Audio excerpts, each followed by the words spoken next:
नमस्कार दोस्तों, प्रस्तुत है कलमज़ादे जी के द्वारा लिखी कहानी चोर की चिट्ठी। अल सुबह फजीर की अजान के साथ ही अलका जाग उठती थी और उसकी रोजाना की दिनचर्या भी शुरू हो जाती थी। लेकिन आज अजान की आवाज़ के बाद भी वो बिस्तर से नहीं उठी। नींद तो खुल गई थी, परंतु बिस्तर से उठने की हिम्मत नहीं हुई। थोड़ी देर लेटे लेटे सीलिंग को निहारती रही। फिर जब बेचैनी होने लगी तो बेमन से बिस्तर से उठ गई। स्टोव पर चाय का पानी रखने के बाद बोझिल कदमों से अखबार लेने के लिए मैग्नेट की तरफ चल दी। फर्श पर पड़ा अखबार उठाते ही वो चौंक गई। पास ही एक सफेद रंग का बंद लिफाफा पड़ा था। लिफाफे पर लिखा था, सिर्फ अलका दीदी को मिले। आगे पीछे ना कोई नाम ना कोई पता। डाकघर की सील भी नहीं थी। इतना तो तय था कि कोई व्यक्ति खुद यह लिफाफा डाल गया है, लेकिन कौन और क्यों? इसी उधेड़-बुन में जिज्ञासा हुई तो तुरंत लिफाफा खोलकर देखा तो एक चिट्ठी रखी मिली। चिट्ठी हाथ में लेकर कुछ पल सोचती रही कि पढ़ूं या फेंक दूं। न जाने किसने लिखी है और इस तरह रहस्यमय तरीके से चिट्ठी भेजने का क्या मतलब है। बिना पढ़े फेंक दी तो हजारों सवाल जेहन में कोलाहल मचाते रहेंगे। एक झटके में उसने चिट्ठी खोलकर पढ़ना शुरू कर दी। चिट्ठी में लिखा था, प्यारी दीदी नमस्कार। मैं ही वो बदनसीब चोर हूँ जिसने 3 दिन पहले आपके घर में सेंधमारी करके लाखों रुपए की नकदी और सोने चांदी के आभूषणों पर हाथ साफ किया है। अलका को काटो तो खून नहीं। पहली लाइन पढ़ते ही अलका का चेहरा गुस्से से तमतमा गया। पिछले 3 दिनों के दौरान हुआ घटनाक्रम तेजी से आंखों के सामने घूमने लगा। मैं जानता हूँ मेरा यह इकबाल जुर्म आपके गुस्से को 7वें आसमान पर ले जाएगा और थोड़ी हैरानी भी होगी कि एक चोर आपको चिट्ठी लिखने की हिम्मत कर रहा है। आपका गुस्सा होना बेहद लाजमी है। आपकी जीवन भर की जमा पूंजी चुराकर मैंने आपके और आपके परिवार के हर सदस्य के सपनों का हरण किया है। कल यानी घटना के अगले दिन आपके घर में हुई चोरी की खबर अखबार में पढ़ी तो बड़ी शर्मिंदगी महसूस हुई। अफसोस भी बहुत हुआ। मेरी इस करतूत से आपकी शादी निरस्त हो गई, जो अगले महीने होना तय थी। ऐसा लगा मानो जिस बहन की शादी का सपना मैं बरसों से देख रहा था, आज उसी बहन का नया संसार बसने से पहले खुद अपने ही हाथों से उजाड़ दिया। जी हाँ अलका दीदी, मेरी एक बड़ी बहन है दिशा। परिवार में हम 3 लोग हैं, माँ, दिशा और मैं। अपना दुखड़ा सुनाने से पहले मैं कुछ कह देना चाहता हूँ। दरअसल मैं वैसा चोर नहीं हूँ जैसा आपने सोचा है। अपने ऐशो आराम या मेहनत से बचने के लिए मैंने ऐसा शर्मनाक और गैर कानूनी कृत्य नहीं किया। हाँ दीदी, मैं ग्रेजुएट हूँ और फिलहाल बेरोजगार। पिता का देहांत मेरे बचपन में ही हो गया था।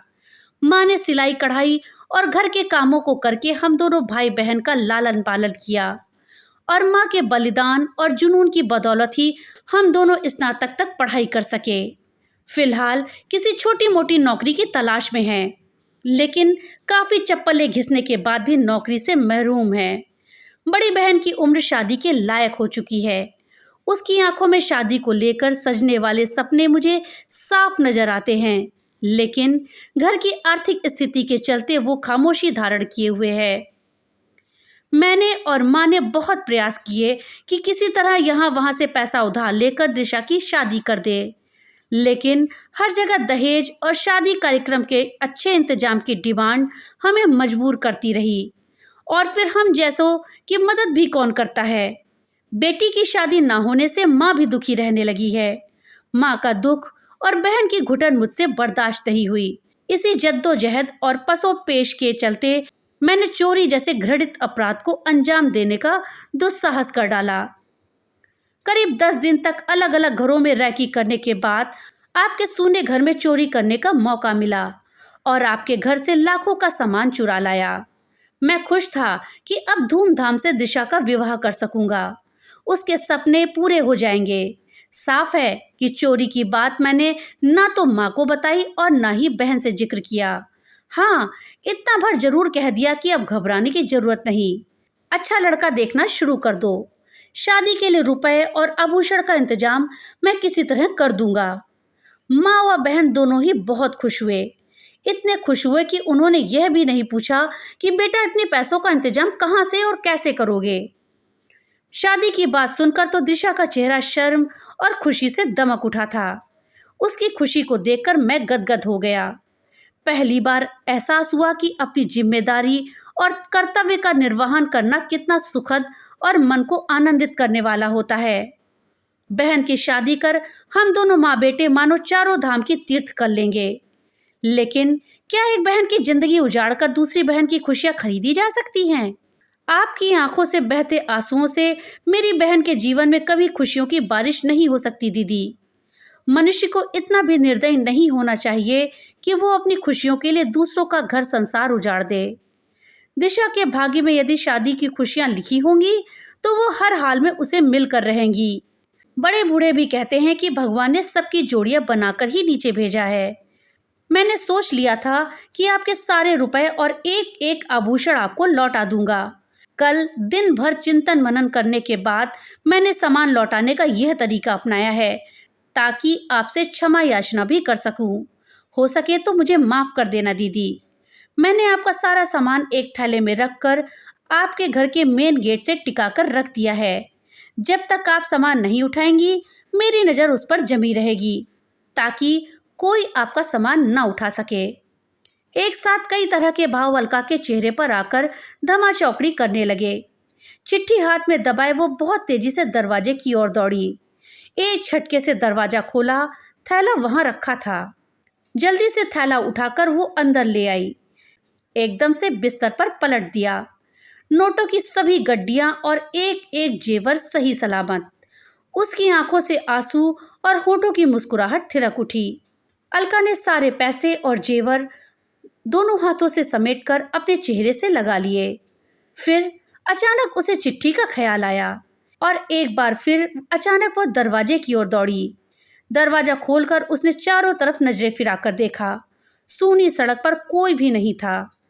चिट्ठी अभी पूर्ण नहीं हुई थी। आगे लिखा था, एक गुजारिश है दीदी, इंसानियत और कानून दोनों की नज़रों से मैंने ऐसे अपराध को अंजाम दिया है और उसकी सजा भी कानून में तय है। एक ना एक दिन कानून के लंबे हाथ मुझ तक पहुंच ही जाएंगे।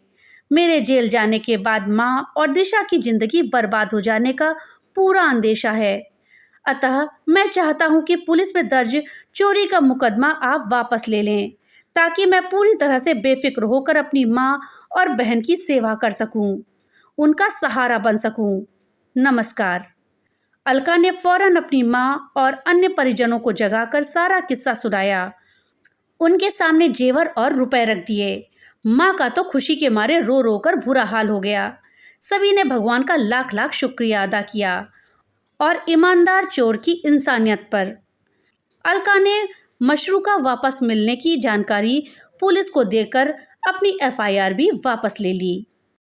दोस्तों, अगर कहानी अच्छी लगी हो तो लाइक और ज़्यादा से ज़्यादा शेयर करिएगा। और हाँ, अगर चैनल पे नए आए हैं तो चैनल को सब्सक्राइब करना मत भूलिएगा और अपने विचार हमें कमेंट बॉक्स में लिख करके ज़रूर बताइएगा।